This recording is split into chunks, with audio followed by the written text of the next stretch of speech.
O Brasil é um país onde a política, constantemente, parece caminhar em uma linha tênue entre a proteção da democracia e o fortalecimento da impunidade. Entre discursos inflamados no Congresso, decisões polêmicas no Judiciário e uma população dividida em suas opiniões, o país convive com propostas que prometem mudar profundamente o equilíbrio institucional. Entre elas, uma ganhou destaque nas últimas discussões: a chamada PEC da blindagem. A proposta, que carrega oficialmente o nome de Proposta de Emenda Constitucional, foi batizada popularmente de PEC da blindagem porque, segundo seus críticos, teria como efeito prático criar um escudo quase intransponível em torno de políticos e autoridades. Para seus defensores, trata-se de uma medida necessária para proteger o parlamento contra abusos e garantir a independência dos poderes. Já para seus opositores, é um passo perigoso rumo ao fortalecimento da impunidade, capaz de enfraquecer o combate à corrupção e abalar a confiança da sociedade nas instituições. Antes de mergulhar nos detalhes dessa PEC, é importante compreender o que significa uma emenda constitucional. Diferente de projetos de lei comuns, uma PEC altera o próprio texto da Constituição, a base jurídica que organiza e rege todo o país. Isso significa que, uma vez aprovada, não se trata de norma passageira ou secundária, mas de regra com força permanente, que pode mudar radicalmente o funcionamento da democracia brasileira. E é justamente por isso que propostas como a da blindagem atraem tanta atenção e geram debates intensos em todas as esferas da sociedade. O apelido PEC da blindagem não surgiu por acaso. Ele sintetiza a crítica de que, ao ampliar imunidades ou criar novas barreiras para responsabilizar parlamentares, a medida, em vez de fortalecer a democracia, poderia blindar políticos contra processos judiciais, investigações e até mesmo prisões.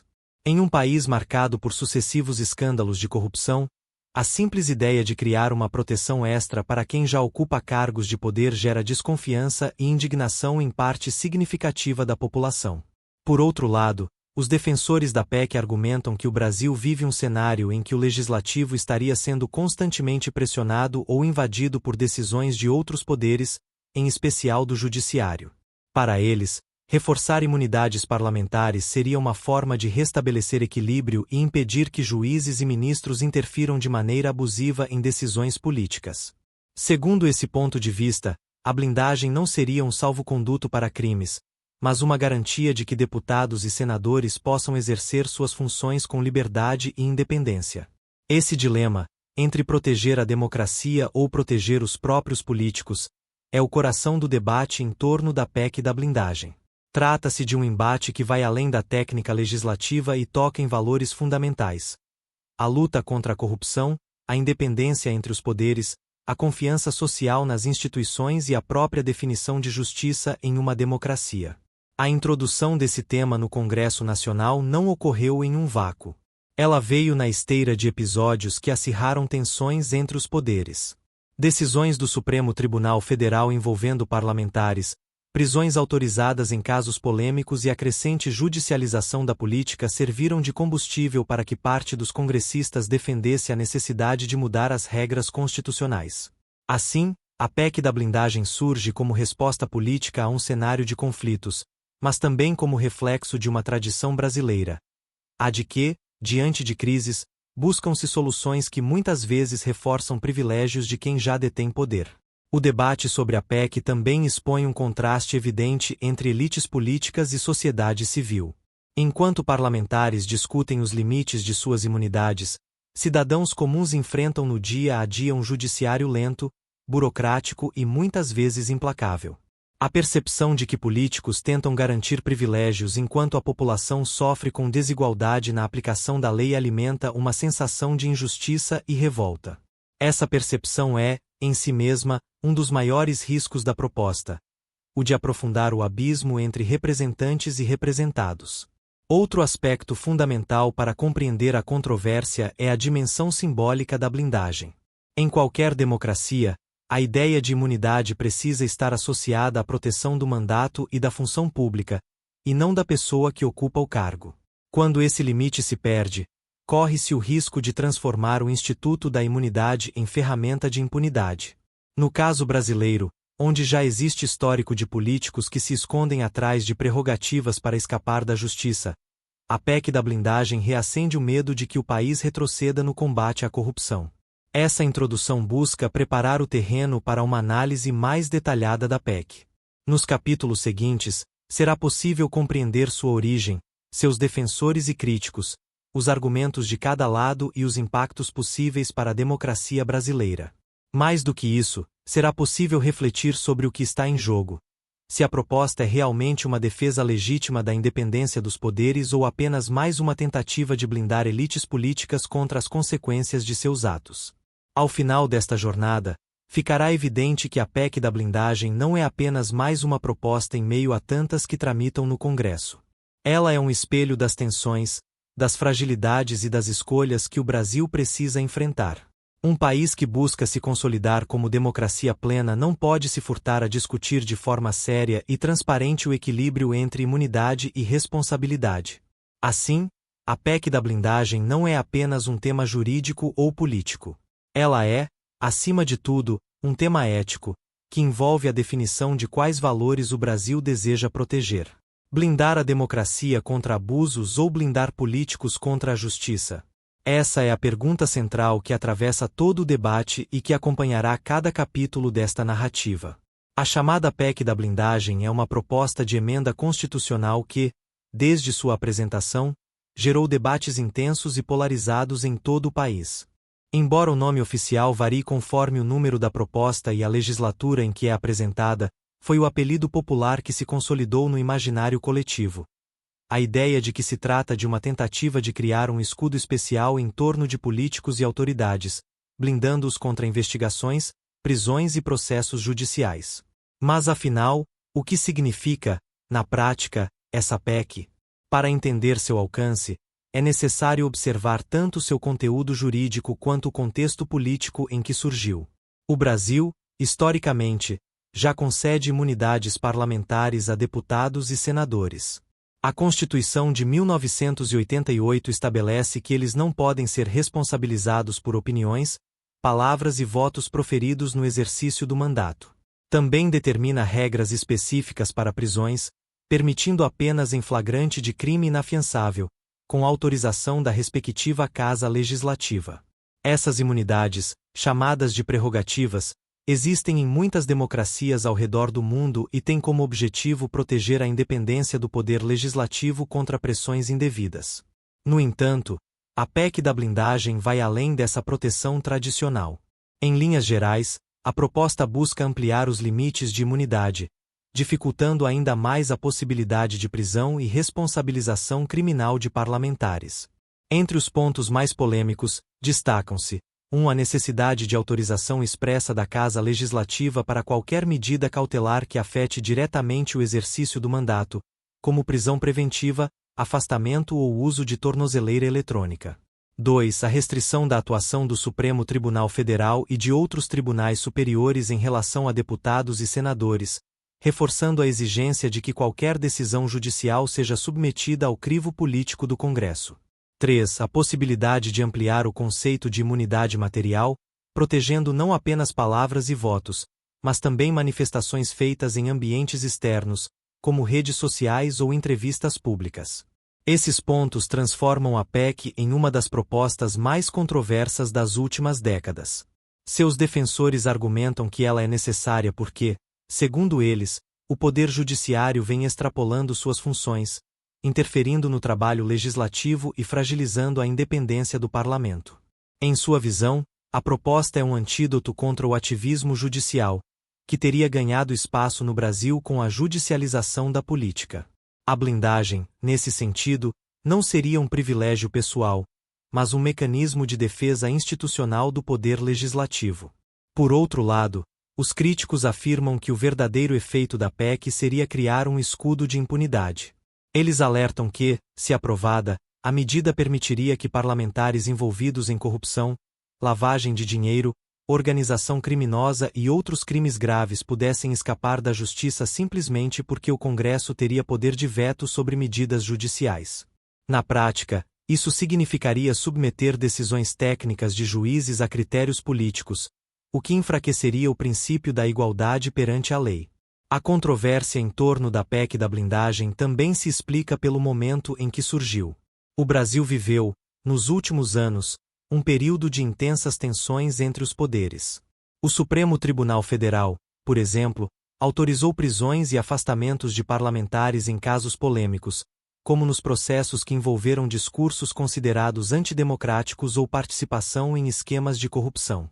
Essas decisões geraram reações inflamadas dentro do Congresso, com parlamentares acusando o judiciário de invadir competências e ameaçar a soberania popular.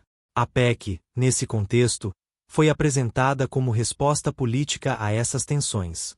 Do ponto de vista jurídico, a proposta levanta questões complexas. A Constituição brasileira é clara ao estabelecer o princípio da separação dos poderes, garantindo independência e harmonia entre eles. No entanto, ao criar mecanismos que submetem decisões judiciais ao aval do legislativo, a PEC pode ser vista como violação desse princípio. Afinal, se deputados e senadores passarem a ter poder de barrar prisões ou medidas cautelares contra seus próprios colegas, cria-se um ambiente em que a fiscalização mútua entre os poderes é enfraquecida. Outro aspecto relevante é a comparação internacional. Em diversos países, parlamentares também gozam de imunidades, mas raramente elas são tão amplas quanto a que a PEC da blindagem pretende estabelecer. Em democracias consolidadas, como nos Estados Unidos e na Alemanha, as imunidades se restringem ao exercício da função legislativa, sem impedir que políticos sejam responsabilizados criminalmente por atos ilícitos. No Brasil, ao contrário, a tendência tem sido ampliar essas proteções, o que gera críticas de que o país estaria caminhando para um modelo de casta política intocável. O debate público sobre a PEC também reflete um problema maior: a falta de confiança da sociedade em seus representantes. Pesquisas de opinião mostram que grande parte dos brasileiros acredita que políticos usam seus cargos para benefício próprio, e não para servir ao interesse público. Nesse cenário, qualquer proposta que aumente privilégios ou imunidades tende a ser recebida com desconfiança. A expressão PEC da blindagem é prova disso. Mesmo antes de ser discutida em detalhes, a proposta já foi rotulada como tentativa de autoproteção de uma classe política desacreditada. Vale destacar que, embora os defensores da PEC tentem argumentar que ela protege o parlamento como instituição, muitos cidadãos enxergam o movimento como um pacto de sobrevivência entre políticos.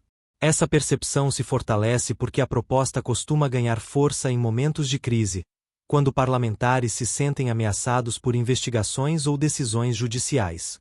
É como se a blindagem fosse acionada sempre que o cerco se fecha contra determinados grupos ou lideranças, e não como medida de longo prazo em favor da democracia. Outro ponto crucial é que a PEC, ao criar obstáculos adicionais para responsabilizar parlamentares, pode ter efeito colateral devastador no combate à corrupção. O Brasil, ao longo das últimas décadas, avançou em operações como a Lava Jato e outras investigações que revelaram esquemas bilionários envolvendo políticos de diferentes partidos. Ainda que essas operações tenham sido objeto de críticas e controvérsias, elas demonstraram que é possível responsabilizar autoridades de alto escalão. A aprovação da PEC da blindagem poderia comprometer essa possibilidade, criando um ambiente em que a justiça seria submetida a barganhas políticas. Do ponto de vista crítico, portanto, a PEC da blindagem representa uma encruzilhada. De um lado, toca em tema legítimo: a necessidade de proteger o parlamento contra abusos e garantir independência dos poderes. De outro, corre o risco de ser usada como escudo para proteger indivíduos, e não a instituição. O equilíbrio entre imunidade e responsabilidade é delicado, e qualquer desequilíbrio pode ter consequências graves para a democracia. Esse primeiro capítulo tem como objetivo oferecer uma visão clara do que é a PEC da blindagem, de onde ela surgiu e por que é tão polêmica. Nos capítulos seguintes, será possível aprofundar a análise, explorando o contexto político e jurídico em que se insere, os argumentos de seus defensores e críticos, e, finalmente, os impactos que poderá trazer para o futuro do Brasil. O que está em jogo não é apenas o destino de uma proposta legislativa, mas a forma como o país define os limites do poder. Blindar a democracia contra abusos ou blindar políticos contra a justiça? Essa pergunta, que ecoa desde a introdução, seguirá guiando toda a narrativa. Para compreender a chamada PEC da blindagem, é fundamental analisar o contexto político e jurídico em que ela surge. Nenhuma proposta de emenda constitucional nasce no vazio.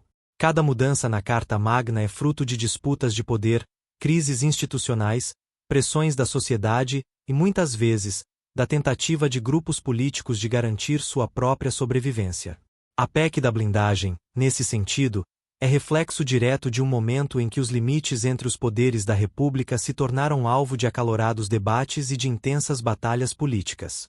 O ponto de partida dessa análise é o próprio sistema de imunidades parlamentares no Brasil. Desde a Constituição de 1824, ainda no Império, os representantes eleitos gozavam de algumas proteções especiais. O objetivo era claro: impedir que a coroa utilizasse prisões arbitrárias ou processos judiciais como forma de enfraquecer o parlamento. Essa lógica foi mantida nas constituições seguintes, sempre sob o argumento de que a democracia exige a proteção da atividade legislativa contra perseguições políticas.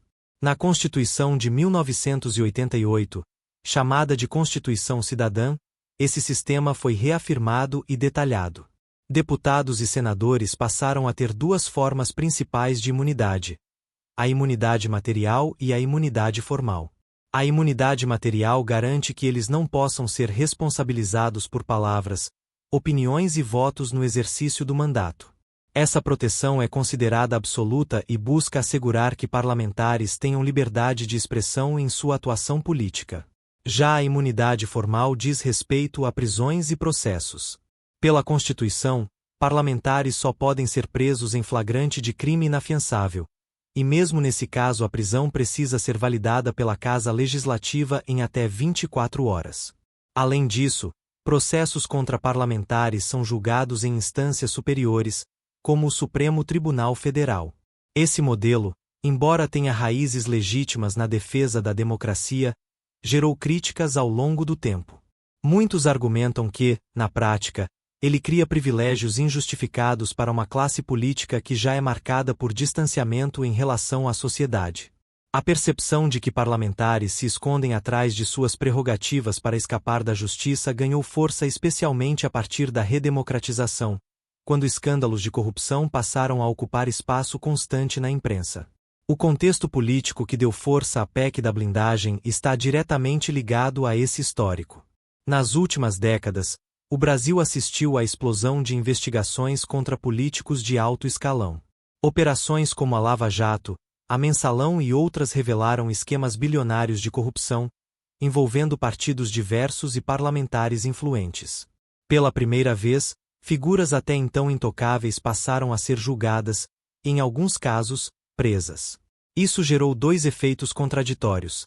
De um lado, o fortalecimento da ideia de que ninguém está acima da lei. De outro, a reação da classe política, que passou a ver o judiciário como ameaça à sua autonomia. Nesse cenário, episódios específicos acirraram ainda mais os ânimos. Prisões autorizadas pelo Supremo Tribunal Federal envolvendo parlamentares em exercício do mandato foram interpretadas por muitos como exemplo de ativismo judicial. Alguns casos, em que deputados foram afastados de suas funções ou submetidos a medidas cautelares como o uso de tornozeleira eletrônica, reforçaram a percepção de que o judiciário estaria extrapolando seus limites constitucionais.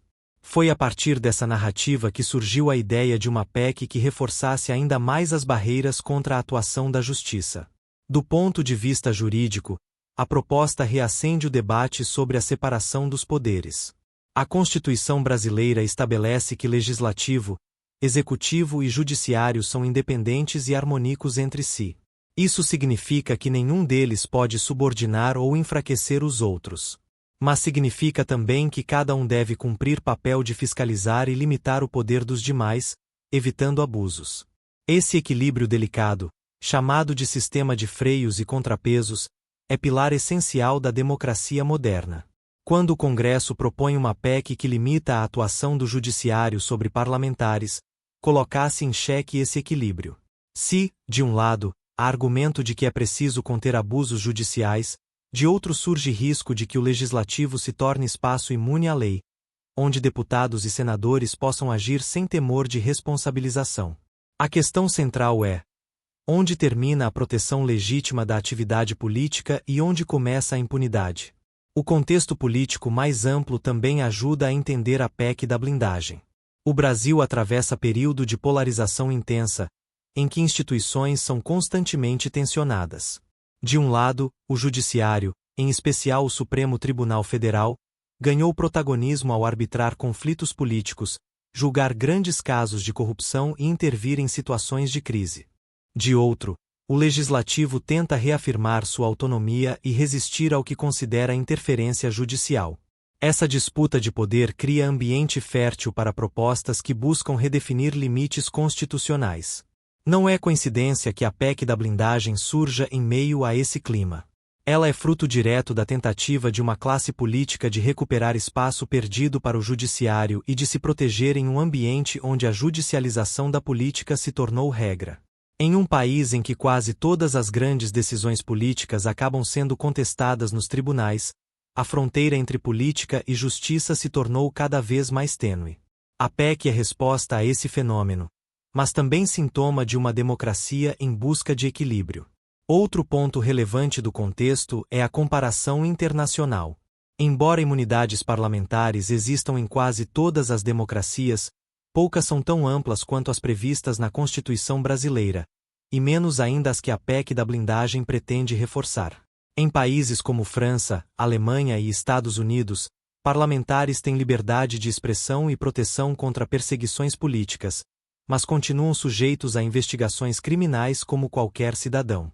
O Brasil, ao caminhar na direção contrária, reforça a imagem de que sua classe política busca privilégios em vez de responsabilidades. Do ponto de vista crítico, portanto, o contexto político e jurídico da PEC da blindagem é marcado por contradições. Ela nasce do argumento legítimo de proteger o parlamento contra abusos, mas carrega o risco de se transformar em instrumento de autoproteção da classe política.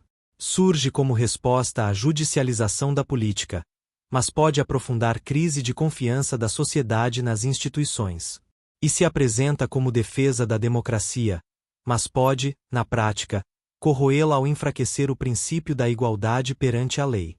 Esse capítulo buscou mostrar que a PEC da blindagem não é apenas um texto legislativo, mas reflexo de um momento histórico em que os limites entre os poderes estão em disputa.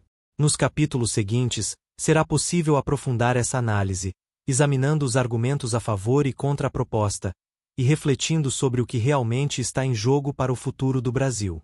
Para compreender a complexidade da chamada PEC da blindagem, é necessário ouvir também os argumentos de seus defensores. Se por um lado a proposta é duramente criticada por setores da sociedade que a veem como instrumento de impunidade, por outro, existe uma narrativa sólida apresentada por parlamentares, juristas e analistas políticos que sustentam que ela é necessária para garantir o equilíbrio democrático e proteger a independência do poder legislativo. A primeira linha de defesa é a de que a PEC busca restabelecer o equilíbrio entre os poderes. Segundo seus apoiadores, o Brasil vive um período de expansão do chamado ativismo judicial, no qual juízes e ministros de tribunais superiores estariam ultrapassando os limites de sua função e interferindo diretamente em decisões políticas. Eles citam episódios recentes em que o Supremo Tribunal Federal autorizou prisões de parlamentares em exercício, afastou deputados e senadores de seus mandatos e impôs medidas cautelares como o uso de tornozeleira eletrônica ou restrição de atividades legislativas. Para os defensores da PEC, essas medidas representam uma ingerência indevida do judiciário no legislativo, enfraquecendo a soberania popular e violando o princípio da separação dos poderes. Outro argumento recorrente é que a proposta não cria privilégios, mas reforça garantias já previstas na Constituição.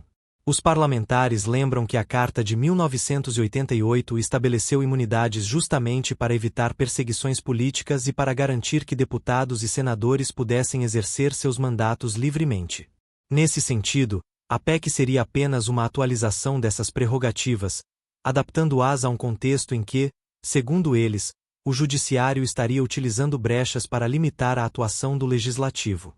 Há também a defesa de que a PEC fortalece a própria democracia representativa. Parlamentares eleitos representam a vontade do povo. Se eles podem ser presos ou afastados por decisões judiciais unilaterais, Isso significaria que a vontade popular expressa nas urnas poderia ser revertida por juízes não eleitos. Para os defensores da proposta, somente o próprio parlamento deve ter poder de autorizar medidas tão graves contra seus membros, porque só ele possui legitimidade democrática direta. Essa visão sustenta que o Congresso não estaria protegendo indivíduos, mas sim defendendo o direito do povo de ver seus representantes atuando plenamente. Outro ponto destacado é o risco de uso político do judiciário. Em um país polarizado como o Brasil, onde a judicialização da política se tornou regra, há receio de que tribunais possam ser utilizados como instrumentos de perseguição seletiva. A PEC, segundo seus apoiadores, funcionaria como barreira contra esse risco. Ao exigir que decisões judiciais sejam validadas pelo Legislativo, criaria-se um filtro político para evitar que adversários sejam silenciados por meio de processos judiciais de motivação questionável. Os defensores também recorrem a exemplos internacionais. Em vários países, parlamentares possuem imunidades para garantir independência de atuação. Na França, por exemplo, prisões de deputados dependem de autorização da Assembleia Nacional. Em Portugal, existe sistema semelhante. Para os apoiadores da PEC, o Brasil estaria apenas se alinhando a práticas já consagradas em outras democracias, e não criando um privilégio inédito. Outro argumento favorável é o de que a PEC ajudaria a reduzir a insegurança jurídica. Hoje, parlamentares vivem sob a ameaça constante de decisões judiciais que podem limitar suas atividades ou até cassar seus mandatos temporariamente. Essa instabilidade, segundo os defensores, enfraquece o processo legislativo e compromete o funcionamento do Congresso. Com a PEC, haveria regras claras e objetivas. Qualquer medida contra parlamentares dependeria da aprovação da respectiva Casa Legislativa. Isso traria previsibilidade e evitaria surpresas que desestabilizam o sistema político. Os apoiadores da proposta também ressaltam que a PEC não elimina a possibilidade de responsabilização criminal de parlamentares. Eles continuam sujeitos a processos e podem ser julgados em instâncias superiores. O que muda é o filtro político para medidas cautelares, como prisões preventivas e afastamentos. Nesse sentido, a blindagem seria temporária, limitada ao período do mandato, e não um salvo-conduto eterno. O parlamentar que cometer crimes ainda poderá ser punido, mas em condições que respeitem a independência do legislativo. Alguns juristas próximos à defesa da PEC argumentam ainda que ela ajuda a evitar a criminalização da política. Eles afirmam que nos últimos anos houve tendência de tratar divergências políticas como questões criminais, judicializando debates que deveriam ser resolvidos no campo democrático. A blindagem, nesse caso, seria mecanismo para separar o que é crime do que é disputa política legítima, preservando o espaço do debate parlamentar contra interferências externas. Outro ponto sensível levantado por apoiadores é o risco de instabilidade institucional caso o judiciário continue interferindo diretamente no legislativo. Eles alertam que prisões ou afastamentos de parlamentares podem gerar crises graves, especialmente quando envolvem líderes de partidos ou figuras influentes. A PEC, ao transferir essas decisões para o Congresso, reduziria tensões e garantiria que eventuais punições tenham legitimidade política, evitando confrontos diretos entre poderes que ameaçam a governabilidade. Defensores da PEC também afirmam que a proposta pode fortalecer a confiança da população no parlamento. Em um momento em que muitos cidadãos veem o Congresso como submisso a outros poderes, a blindagem seria sinal de autonomia e de reafirmação da soberania popular. Para eles, não se trata de impunidade, mas de resgate do papel do legislativo como poder independente, capaz de se proteger contra abusos externos. Por fim, há quem veja na PEC um gesto de afirmação institucional. Ao aprová-la, o Congresso enviaria mensagem de que não aceitará mais interferências indevidas e de que está disposto a defender sua prerrogativa constitucional. Essa afirmação seria, para os defensores, fundamental para a consolidação da democracia brasileira, que ainda convive com heranças autoritárias e com a fragilidade das instituições. Em resumo, os argumentos a favor da PEC da blindagem giram em torno de 5 eixos principais. 1. Defesa da separação e do equilíbrio entre os poderes. 2. Reforço das imunidades parlamentares já previstas na Constituição. 3. Proteção da democracia representativa e da soberania popular. 4. Redução da insegurança jurídica e da criminalização da política. 5. Afirmação institucional do parlamento frente ao judiciário. Do ponto de vista crítico, é importante reconhecer que esses argumentos não podem ser simplesmente descartados. Eles refletem preocupações legítimas sobre o papel do judiciário em uma democracia e sobre os limites da interferência entre os poderes. No entanto, como será analisado no próximo capítulo, os riscos embutidos na proposta podem superar seus potenciais benefícios, especialmente em um país marcado por histórico de corrupção e por uma classe política frequentemente desacreditada. Se os defensores da chamada PEC da blindagem a apresentam como um reforço à democracia representativa e à independência do legislativo, seus críticos a enxergam sob ótica diametralmente oposta. Para eles, a proposta não passa de uma manobra para proteger parlamentares de investigações e processos judiciais, transformando-se, na prática, em um salvo-conduto para a impunidade. O apelido popular de PEC da impunidade não é fruto do acaso. Ele reflete a percepção generalizada de que a medida serviria mais para blindar indivíduos do que para proteger a instituição do parlamento. O primeiro e mais recorrente argumento contra a PEC é que ela enfraquece o princípio da igualdade perante a lei. Em uma democracia, todos os cidadãos devem ser responsabilizados de acordo com as mesmas regras. Ao criar barreiras adicionais para a responsabilização de deputados e senadores, a PEC estabeleceria, segundo os críticos, uma casta política intocável, com privilégios que a distanciariam ainda mais do restante da população. Enquanto cidadãos comuns podem ser presos preventivamente ou afastados de suas funções em caso de crimes, parlamentares passariam a depender de autorização política de seus pares para qualquer medida cautelar. Essa diferença seria injustificável diante dos ideais republicanos. Outro ponto central dos críticos é que a PEC compromete o combate à corrupção. O Brasil avançou, nas últimas décadas, em investigações de grande porte que revelaram esquemas bilionários de desvio de recursos públicos. Operações como a Lava Jato e outras mostraram que parlamentares e autoridades de alto escalão podem estar profundamente envolvidos em práticas ilícitas.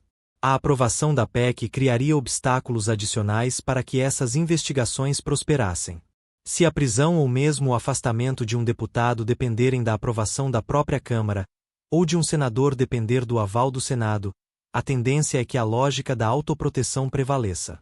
Em outras palavras, o Congresso tenderia a proteger seus membros, independentemente da gravidade das acusações. Críticos também apontam que a PEC da blindagem subordina o judiciário ao legislativo em situações em que a independência judicial deveria ser absoluta. Ao exigir autorização política para medidas judiciais, a proposta criaria um sistema em que juízes e ministros de tribunais superiores dependeriam do aval de parlamentares para aplicar a lei. Isso, segundo analistas, equivale a transformar crimes comuns em questões políticas, minando a imparcialidade do processo judicial.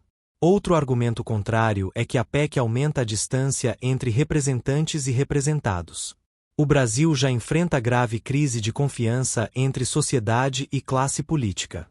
Pesquisas de opinião mostram que grande parte da população desconfia do Congresso e acredita que políticos usam seus cargos para benefício próprio. Nesse cenário, qualquer medida que amplie privilégios tende a ser interpretada como mais uma tentativa de autoproteção. Ao invés de fortalecer a democracia, a PEC ampliaria o abismo entre cidadãos comuns, que enfrentam a lei sem escudos, e parlamentares, que se blindariam contra consequências jurídicas. A crítica também se apoia na ideia de que a PEC reforça uma lógica histórica de clientelismo e corporativismo. Desde a redemocratização, o Brasil tem convivido com sucessivos escândalos em que parlamentares utilizam suas prerrogativas para escapar da justiça. A PEC, segundo seus opositores, institucionalizaria essa prática, transformando-a em regra constitucional. Isso enfraqueceria ainda mais a percepção de que o sistema político brasileiro é capaz de se autorregular e punir excessos. Além disso, críticos destacam que a PEC não resolve os problemas que a motivam. Defensores alegam que ela é necessária para conter abusos do judiciário, mas opositores argumentam que tais abusos devem ser corrigidos por meio de diálogo institucional e aperfeiçoamento das regras já existentes, e não por meio da ampliação de privilégios. O Supremo Tribunal Federal, por exemplo, já possui mecanismos de autocontenção e está sujeito à crítica pública e política. Criar blindagens adicionais para parlamentares não resolve o problema do ativismo judicial, mas cria um novo e talvez mais grave, o da impunidade institucionalizada. Outro aspecto frequentemente levantado é o impacto simbólico da proposta. Em um país historicamente marcado pela corrupção, aprovar uma emenda que amplia imunidades passa mensagem perigosa à sociedade, a de que políticos legislam em causa própria. Isso pode alimentar ainda mais o cinismo político e a descrença nas instituições, enfraquecendo a própria legitimidade do Congresso. Se a população já se sente distante de seus representantes, medidas como a PEC da blindagem podem corroer ainda mais a confiança social, criando terreno fértil para discursos autoritários que se aproveitam da insatisfação popular. Há ainda a crítica de que a PEC contraria tendências internacionais.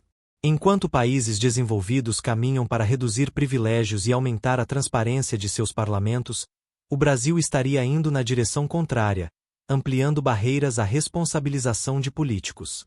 Isso comprometeria a imagem internacional do país e reforçaria estereótipos de que sua democracia é frágil e tolerante à corrupção. Do ponto de vista jurídico, críticos alertam que a PEC pode ser até mesmo considerada inconstitucional em seu conteúdo, ainda que formalmente siga o processo de emenda. Isso porque ela violaria cláusulas pétreas da Constituição de 1988, como o princípio da separação dos poderes e o princípio republicano da igualdade.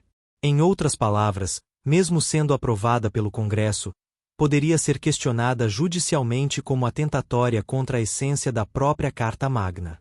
O impacto prático também preocupa. Se a PEC fosse aprovada, analistas acreditam que processos criminais contra parlamentares se tornariam ainda mais lentos e ineficazes.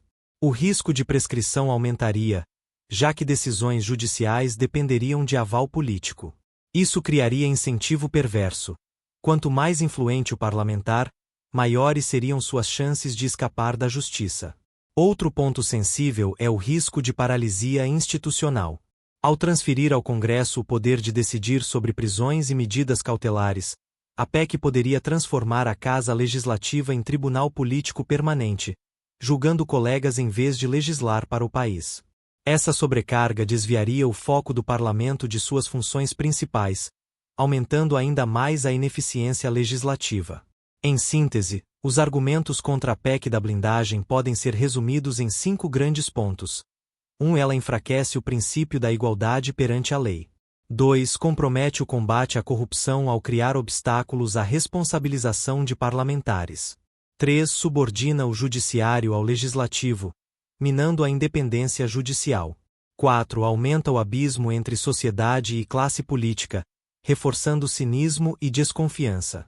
5. Passa mensagem simbólica negativa, de autoproteção de políticos em detrimento da democracia. Do ponto de vista crítico, a proposta é vista como retrocesso institucional. Em vez de avançar na direção de mais transparência, responsabilidade e proximidade com a sociedade, ela reforçaria privilégios e distorções. Para muitos analistas, a PEC da blindagem representa não apenas risco jurídico, mas sobretudo risco político e ético. Ao transformar imunidade em impunidade, ela poderia corroer as bases da democracia brasileira. Ao chegar ao último capítulo desta análise sobre a chamada PEC da blindagem, é inevitável voltar os olhos para o futuro. O que pode acontecer com essa proposta polêmica? Quais seriam os cenários possíveis caso fosse aprovada, rejeitada ou mesmo arquivada? E, mais importante, quais impactos ela deixaria para a democracia brasileira, para o combate à corrupção e para a relação entre representantes e representados? O primeiro cenário a ser considerado é o da aprovação integral da PEC. Se isso ocorresse, o Brasil passaria a ter uma das legislações mais amplas do mundo em termos de imunidade parlamentar. Deputados e senadores ficariam protegidos não apenas por suas palavras e votos, mas também por manifestações externas e, sobretudo, por barreiras institucionais adicionais contra medidas judiciais. Prisões preventivas, afastamentos e medidas cautelares dependeriam da aprovação política de suas respectivas casas legislativas. Na prática, Isso significaria que processos contra parlamentares seriam submetidos a um duplo filtro, o jurídico e o político. Nesse cenário, o impacto imediato seria um aumento expressivo da dificuldade de responsabilizar parlamentares por crimes comuns, especialmente de corrupção. A tendência natural seria que o Congresso, em nome da autoproteção, rejeitasse medidas judiciais contra seus membros, salvo em casos de flagrante muito evidente. Isso enfraqueceria o combate à corrupção e enviaria mensagem clara de que políticos estão acima da lei. O resultado seria um retrocesso institucional, com potencial de aprofundar a crise de confiança da sociedade nas instituições. Outro impacto da aprovação seria o rearranjo das relações entre os poderes. O legislativo se fortaleceria diante do judiciário, reduzindo a capacidade de tribunais superiores de intervir em sua atuação. Isso poderia gerar um alívio temporário nas tensões, mas também criaria novos conflitos. O judiciário, ao se ver limitado, poderia reagir interpretando restritivamente a PEC ou encontrando outras formas de exercer controle. O executivo, por sua vez, poderia explorar o enfraquecimento do judiciário para ampliar seu próprio poder, alterando o equilíbrio político de forma imprevisível. O impacto simbólico seria talvez o mais profundo. A aprovação da PEC da blindagem seria vista pela população como gesto claro de autoproteção da classe política. Em um país já marcado pela descrença no Congresso, isso poderia alimentar revolta popular, manifestações de rua e até discursos autoritários que se aproveitam do sentimento de impunidade. A ideia de que políticos criaram um escudo para si mesmos seria combustível poderoso para narrativas de que o sistema democrático é incapaz de punir corruptos. Um segundo cenário possível é o da rejeição da PEC. Nesse caso, o Congresso enviaria mensagem contrária, a de que, apesar das tensões com o judiciário, não estaria disposto a ampliar privilégios. A rejeição poderia fortalecer a imagem institucional do parlamento, mostrando que ele ouviu as críticas da sociedade e optou por preservar o princípio da igualdade perante a lei. Esse gesto ajudaria a reconstruir a confiança da população, mesmo que de forma parcial. A rejeição, no entanto, não eliminaria o problema de fundo, as tensões entre legislativo e judiciário. Elas permaneceriam, especialmente em um cenário de intensa judicialização da política. Nesse caso, seria necessário buscar outros mecanismos de diálogo institucional, capazes de restabelecer o equilíbrio sem recorrer à blindagem excessiva. Poder-se-ia, por exemplo, discutir limites mais claros para medidas cautelares contra parlamentares ou criar instâncias específicas de revisão, sem comprometer a independência do judiciário. Um terceiro cenário é o da aprovação parcial ou modificada da PEC. Nesse caso, pontos mais polêmicos poderiam ser suavizados ou retirados, criando versão menos drástica. Por exemplo, manter a exigência de aval do Congresso apenas para prisões preventivas, mas não para outras medidas, ou restringir imunidade material apenas a manifestações relacionadas diretamente ao mandato. Essa versão mitigada poderia ser apresentada como meio-termo, preservando parte das preocupações dos defensores, mas sem gerar tanto desgaste diante da opinião pública. Do ponto de vista crítico, no entanto, mesmo uma versão atenuada da PEC manteria riscos. A simples criação de barreiras políticas adicionais já comprometeria a imparcialidade judicial. Além disso, qualquer ampliação de imunidade em um contexto de descrença generalizada tende a ser vista como autoproteção. Ou seja, ainda que suavizada, a PEC provavelmente seria mal recebida pela sociedade. Outro aspecto a ser considerado é o impacto de longo prazo. Se aprovada, a PEC poderia alterar a forma como jovens enxergam a política.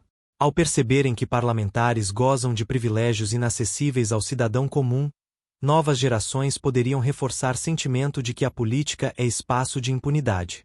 Isso desestimularia a participação cívica e fortaleceria movimentos radicais que pregam ruptura institucional.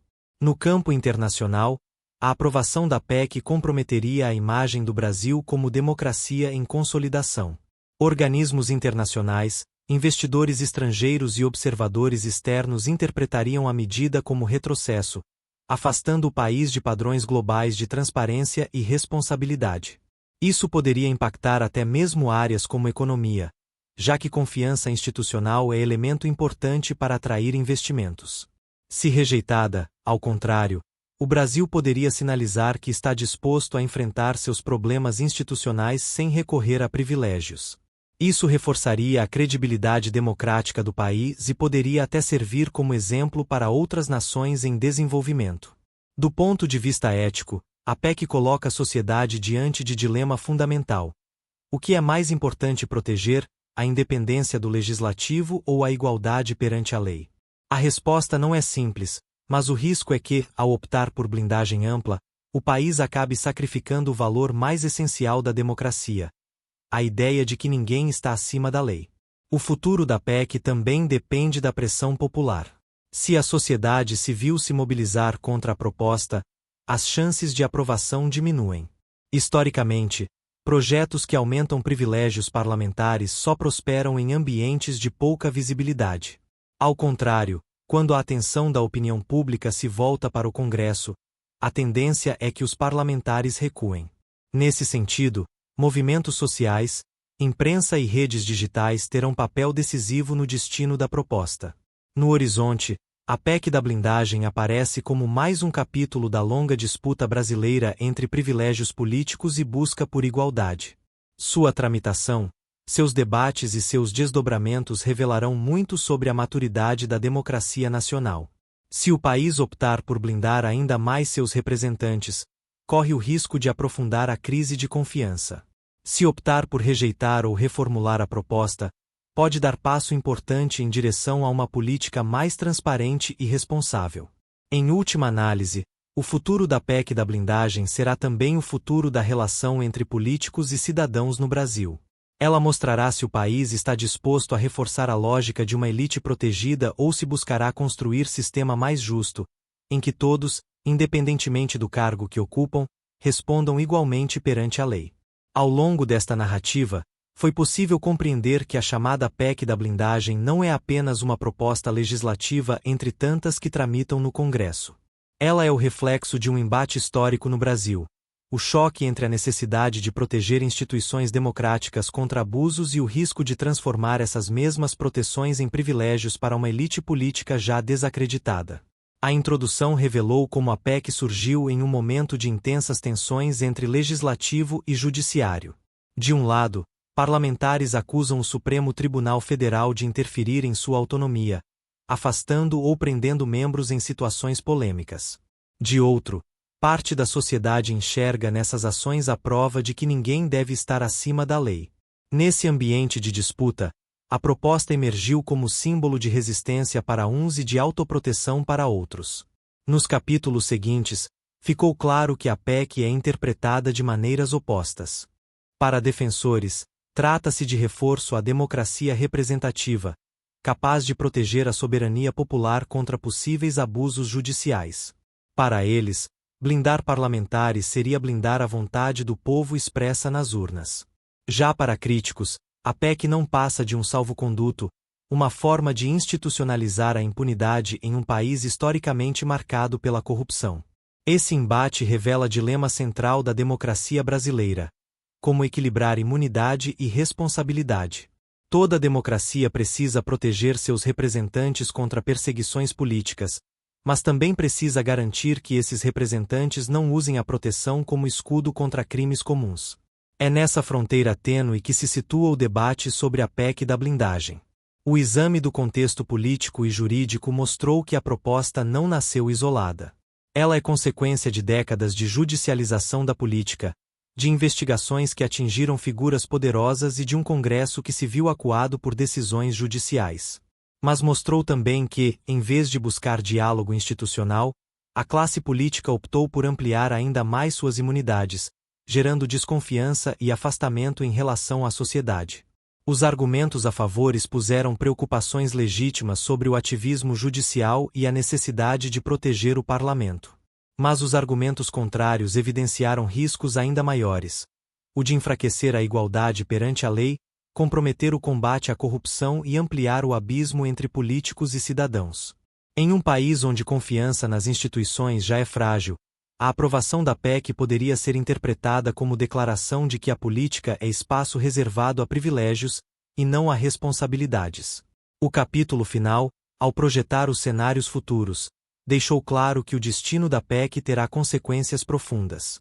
Sua aprovação significaria blindagem quase total de parlamentares, rearranjo das relações entre poderes e provável aprofundamento da crise de confiança.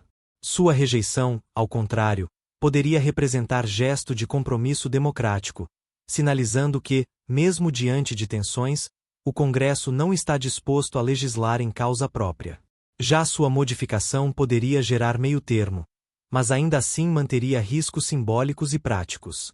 Do ponto de vista crítico, a PEC da blindagem é um divisor de águas. Ela mostra até que ponto a classe política brasileira está disposta a se reformar ou a se proteger. Mostra também o quanto a sociedade está atenta e capaz de influenciar os rumos do país.